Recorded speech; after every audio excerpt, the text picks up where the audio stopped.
자, 오늘의 주인공은 굉장히 아이코닉한 디자인의 전기차인 볼보의 C40 리차지입니다.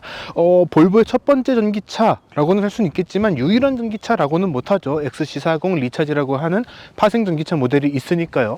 그리고 이 차가 솔직히 말해서 공식적으로 우리나라에 출시가 된 거는 작년 2월 15일이었습니다.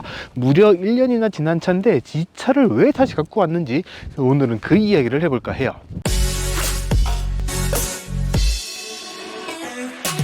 자, 여러분 안녕하세요. 가미워준 최정필 기자입니다. 방금 말씀드린 것처럼 오늘의 주인공은 볼보의 첫 번째 순수 전기차라고 할 수는 있는 C40 리차지입니다. 아까도 말씀을 드렸지만 사실 유일한 전기차는 아니에요. 기존에 굉장히 잘 팔리고 있었던 엔트리급 SUV인 XC40을 기반으로 한 XC40 리차지라는 모델이 이 차하고 같이 국내에 출시가 됐기 때문이죠. 그리고 이 차가 우리나라에 출시한 지도 어느새 딱 1년이 됐습니다. 작년 2월 15일에 우리나라에 공식적으로 론칭을 했거든요.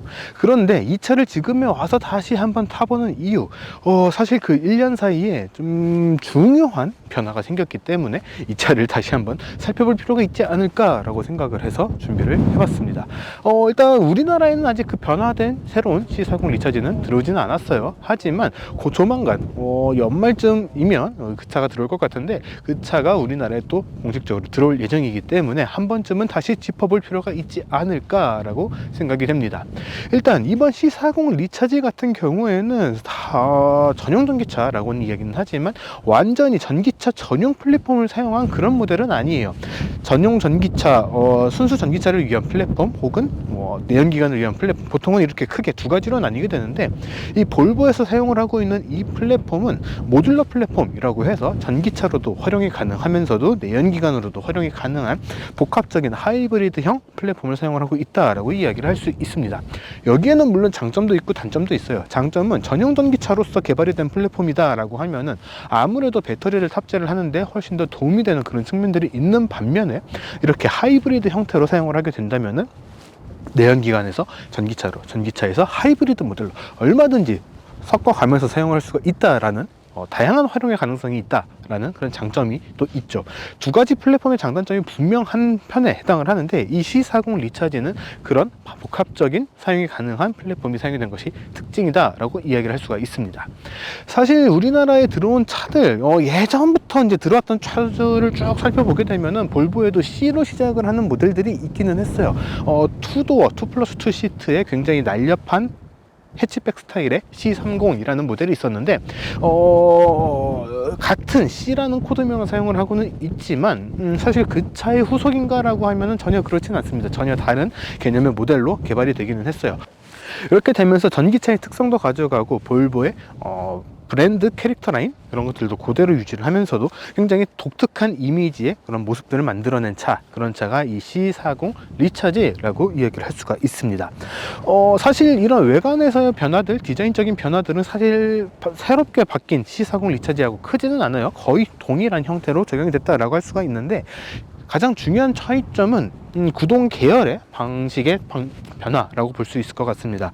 사실 이 C40 리차지 같은 경우에도 스탠다드 모델, 그 다음에 롱레인지 모델, 싱글 모터 모델, 듀얼 모터 모델 다 골고루 선택을 할 수가 있는데 우리나라에 들어오는 모델들은 전부 다 롱레인지의 듀얼 모터 모델을 기반으로 하고 있어요. 그런데 듀얼 모터 모델이라서 사륜구동이 기본적으로 적용된다라는 것 때문에 조금 티가 안 나기는 하는데 이 차는 전륜구동 방식의 전기차입니다. 그러니까 싱글 모터 모델을 선택을 하게 된다면은 앞쪽에만 전기 모터가 들어가는 그런 모델이다 라는 거죠.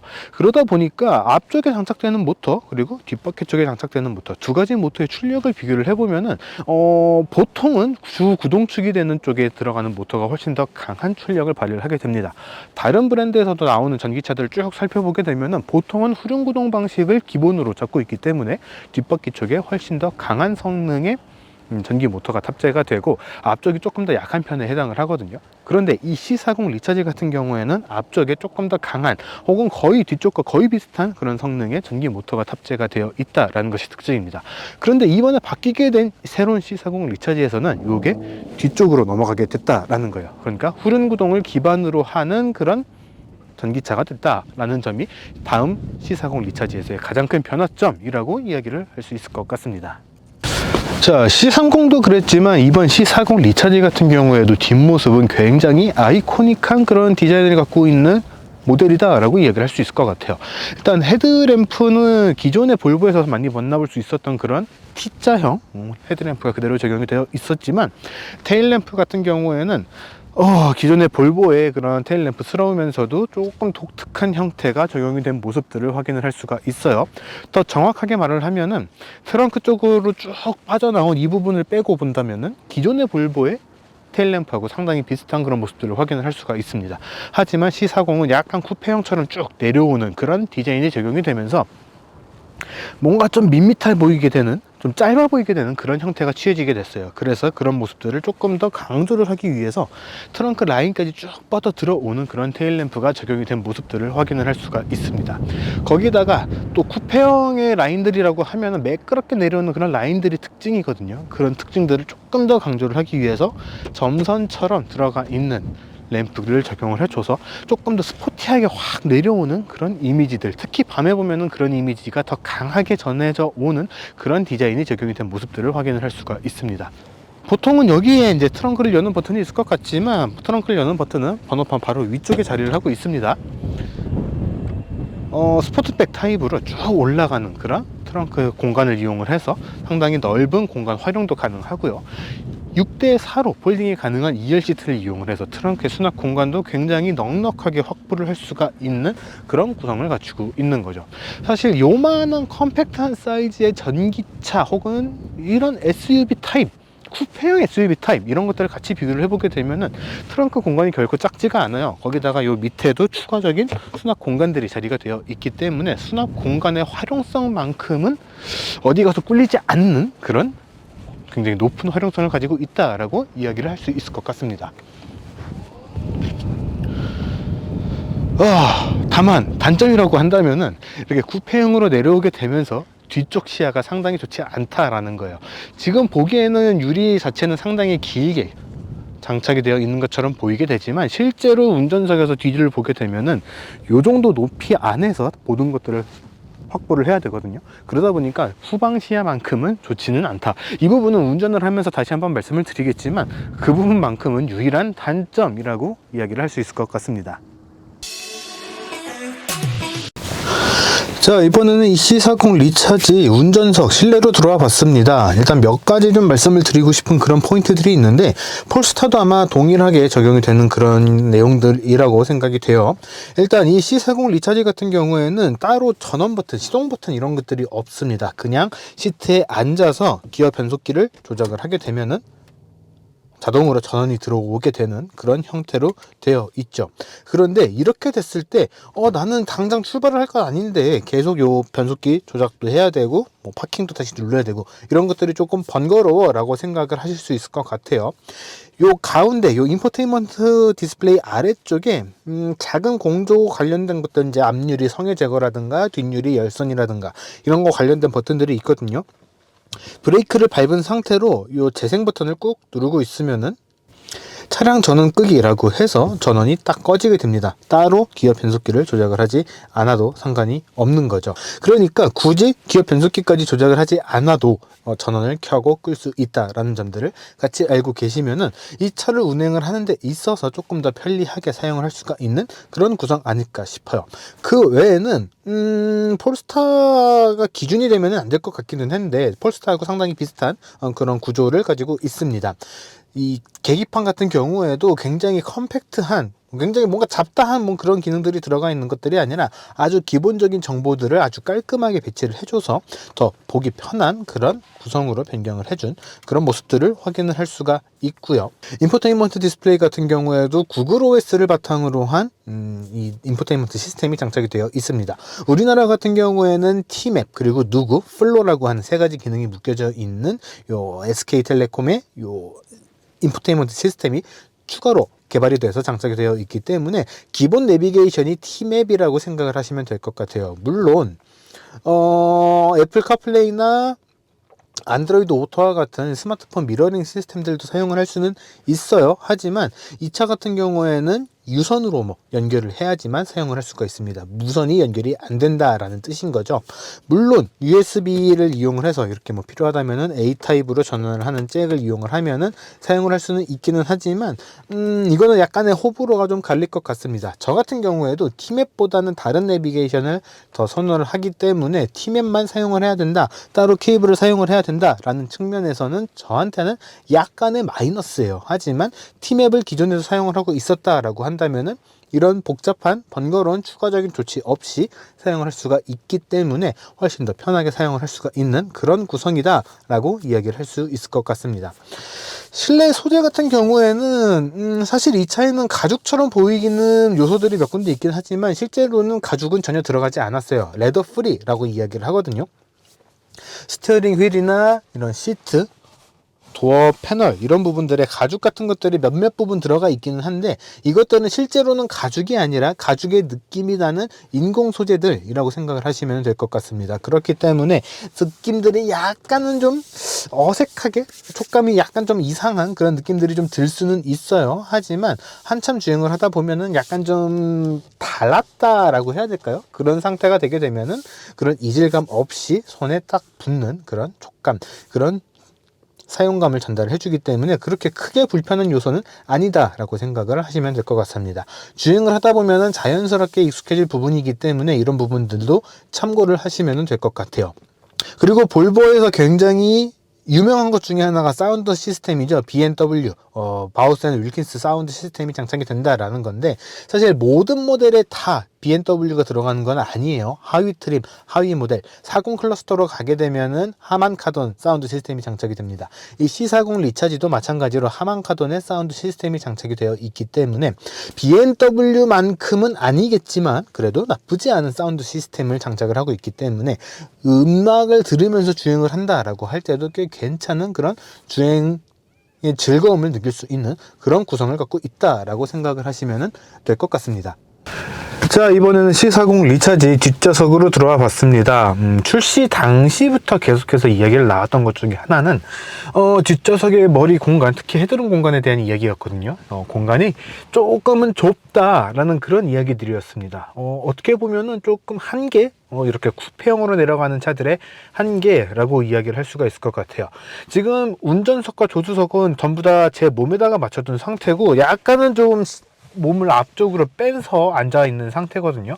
이렇게 앉아 있을 때는 괜찮아요. 하지만 끝까지 딱 붙여서 앉게 되면은 머리가 딱 닿게 돼요. 제가 앉은 키가 이렇게 앉아 있을 때 머리가 딱 닿게 되기 때문에 우리나라의 평균 키가 좀 커졌다라는 것들을 감안을 한다면은 뒷좌석이 그렇게 넓게 느껴지지는 않을 것 같다라고 생각이 됩니다. 뭐 물론 이제 딱 뒤에 붙여서 앉기보다는 약간 좀 이렇게 넉넉하게 누운 것처럼 앉는 것들이 이제 앉는 형태라고 생각을 한다면은 그렇게까지 막 엄청나게 답답한 그런 구성은 아닐 것이다 라고 생각은 돼요. 하지만 이런 것들을 조금은 좀 해소를 해줄 수 있는 것 중에 하나는 바로 이 썬루프입니다. 썬루프라기보다는 글래스 루프라고 보면은 훨씬 더 정확할 것 같은데, 앞뒤로 굉장히 넓게 자리가 되어 있어요. 틸팅이나 오픈은 안 되기는 하지만 굉장히 넓은 글래스 루프를 가지고 있어서 머리 쪽 공간에 조금 더 여유가 있게 만들어주는 그런 구성을 갖추고는 있습니다. 그래서 끝까지 딱 붙여서 앉았다라고 할지라도 그렇게까지 답답한 느낌은 많이 들지는 않는다라고 생각을 하시면 될 것 같습니다.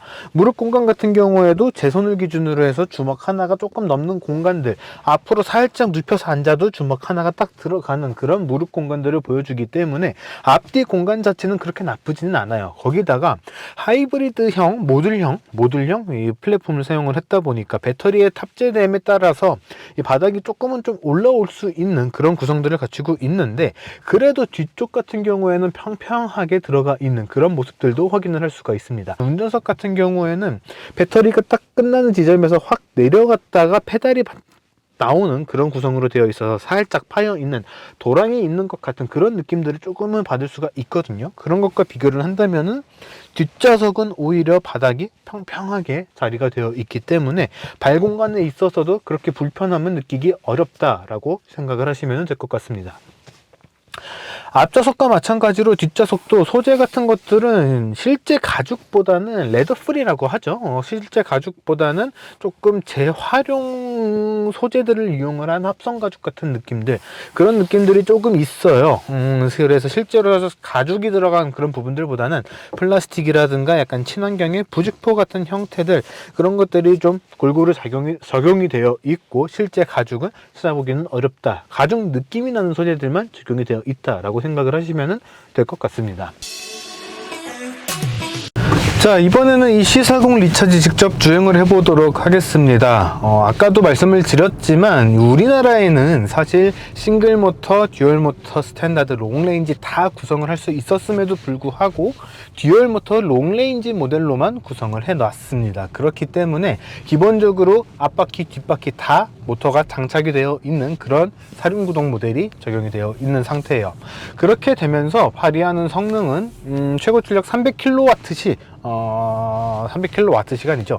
최고 출력 300kW 마력으로 환산을 하게 되면은 약 408마력, 그리고 토크 같은 경우에는 약 67.6kgm/m라고 하는 꽤 강력한 그런 성능들을 발휘를 해줍니다.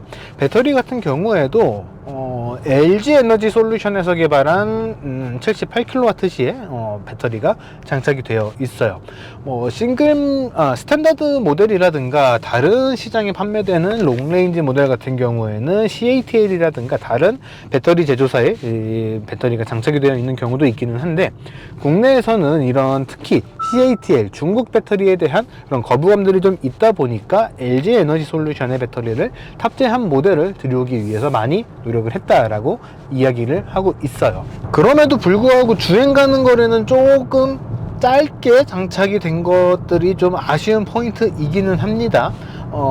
새롭게 변경이 된 후륜구동 기반 모델 같은 경우에는 WLTP 기반으로 515km 정도 주행을 할 수 있다라고 이야기를 하고 있는데, 우리나라에서는 그거보다는 훨씬 짧은 주행 가는 거리를 인증을 받았죠.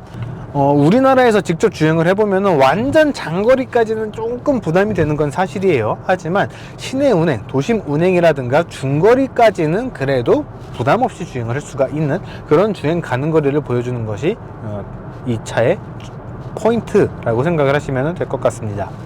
주행 관련해서 약간 좀 이거는 진짜 아쉬운 포인트라고 이야기를 하고 싶은 부분이 있는데, 바로 원페달 드라이브만 끄고 켜고 할 수가 있고 회생제동의 단계는 따로 조절을 할 수가 없다라는 거예요. 원페달 드라이빙 시스템 같은 경우에는 호불호가 워낙 강하고 저 같은 경우에도 개인적으로 불호하는, 좋아하지 않는 그런 시스템이다 보니까 잘 작동을 하지 않게 되는데, 이렇게 원페달 드라이빙 시스템을 사용을 하지 않을 경우에는 엑셀 페달, 가속 페달에서 발을 뗐을 때 회생제동이 거의 일어나지 않는, 아예 안 일어나는 건 아니지만 거의 일어나지 않는 그런 상황이 되다 보니까 주행거리를 확보하고 중거리 이상의 중장거리를 갈 때 약간의 마이너스가 있는 것도 사실입니다. 그렇기 때문에 약간은 좀 아쉬운 포인트다 라고 이야기를 하고 싶어요. 그럼에도 불구하고 그냥 이렇게 원페달 드라이브를 사용을 하지 않는 경우에도 약 한 350km 정도는 넉넉하게 주행을 할 수가 있기 때문에 중거리까지는 그래도 좀 커버를 할 수가 있지 않을까 싶습니다. 그래도 기본적으로 발휘를 하는 성능, 출력이 결코 낮지 않은 그런 출력을 발휘를 하고 있다 보니까 어느 정도 시원한 그리고 경쾌한 그런 드라이빙이 가능하다라는 것은 분명한 장점이라고 생각이 듭니다. 가속 페달을 끝까지 밟게 되면은 속도는 순식간에 끝까지 올라가요. 굉장히 빠르게 속도가 올라가고, 마음만 먹는다면은 스포츠카가 옆에서 달려가고 있다라고 했을 때도 그 차를 충분히 따라갈 수 있는 그런 성능을 발휘를 하고 있다라는 거죠. 물론 우리나라 이 도로 환경에 따라서는 이렇게 밟을 수 없는 차라는 것은 분명히 있기는 하지만 기본적으로 발휘하는 성능 자체는 상당히 높은 편에 해당을 한다라고 생각을 하시면 될 것 같습니다. 주행을 하면서 느끼게 되는 또 하나의 단점은 후방 시야예요. 외관에서 이제 뒤쪽에서도 말씀을 드렸지만 쿠페형으로 쭉 내려가 있는 그런 라인들이 적용이 되어 있다 보니까 아무래도 후방 시야가 조금 좁을 수밖에 없어요. 유리 자체는 상당히 큰 사이즈의 유리가 장착이 된 것처럼 보이기는 하지만 정작 위아래 높이를 따져보게 된다면은 그렇게 넓은 면적이 아니기 때문에 후방 시야는 조금 좁은 편에 해당을 합니다. 지금 같은 경우에도 바로 뒤에 붙어 있는 차가 아니라면은 잘 안 보일 것 같은 그런 시야들을 보여주고 있거든요. 시트 포지션을 어떻게 잘 세팅을 하더라도 이런 한계점들은 분명히 있다라는 것들도 참고로 알고 계시면 좋을 것 같아요. 자, 지금까지 볼보의 첫 번째 순수 전기차 C40 리차지를 국내 출시 1주년을 맞이해서 다시 한번 살펴봤습니다. 작년에도 시승을 해보긴 했지만 지금 다시 타보더라도 상당히 매력적인 전기차 혹은 특색이 있는 전기차라는 것은 분명한 것 같아요. 그럼에도 불구하고 여러 가지 생각이 드는 것도 사실입니다. 왜 볼보는 처음부터 후륜구동 기반으로 하지 않았을까? 물론 전륜구동과 후륜구동의 각각의 특장점들이 있기는 하지만 왜 처음부터 후륜구동으로 안 하고 개발을 했을까? 그리고 왜 1년이 지나서 다시 한번 후륜구동 모델로 다시 내놨을까? 라는 것들 말이죠. 그럼에도 불구하고 우리나라에서는 지금 전기차가 없어서 못 사는 그런 상황들이죠. 얼마 전부터 올해 2023년형 전기차 보조금도 지자체 보조금도 확정이 돼서 조금씩 등록이 다시 되기 시작을 했습니다. 이번 C40 리차지 역시 작년에 들어온 물량 같은 경우에는 다 계약이 됐고 올해 새로운 물량이 들어올 준비를 하고 있다라고 알고 있는데 새롭게 들어오는 모델들이 후륜구동 기반에 바뀌어 있는 그런 전기차 버전인지는 아직까지 확인이 되진 않았습니다. 하지만 상당히 가능성이 높은 그런 상황이죠. 그런 상황 속에서 다시 한번 이 차를 살펴보니까 여전히 너무나도 매력적이기 때문에 조금 바뀐 그런 새로운 C40 리차지가 들어온다라고 하더라도 또 굉장히 주목할 필요는 있지 않을까 싶습니다. 관건은 역시 도입 시기 그리고 가격 아닐까 싶어요. 보조금이 굉장히 빠르게 소진이 되는 그런 추세들을 몇 년 동안 보여왔기 때문에 시기가 너무 늦어진다라고 한다면은 제대로 구매를 하기가 쉽지 않을 것이다 라는 그런 생각도 좀 들게 되고요. 작년 같은 경우에 이 차가 6,296만 원이라고 하는 결코 싸지 않은 금액으로 출시가 됐었단 말이에요. 이번에 새롭게 들어오는 차들이 조금 더 높은 상품성으로 다시 돌아온다 라고 한다면 환율과 같은 것들까지 섞어서 가격이 더 올라갈 수밖에 없을 텐데 그런 가격에서도 시장에서 충분히 설득력을 가질 수 있을까라는 여러 가지 생각들, 그런 생각들이 좀 많이 드는 차 아닐까 싶습니다. 자, 이번 영상은 여기까지고요. 저희는 또 조만간 다른 영상으로 돌아올 수 있도록 하겠습니다. 지금까지 카메라거진 최정필 기자였고요. 저희는 다음에 뵙겠습니다.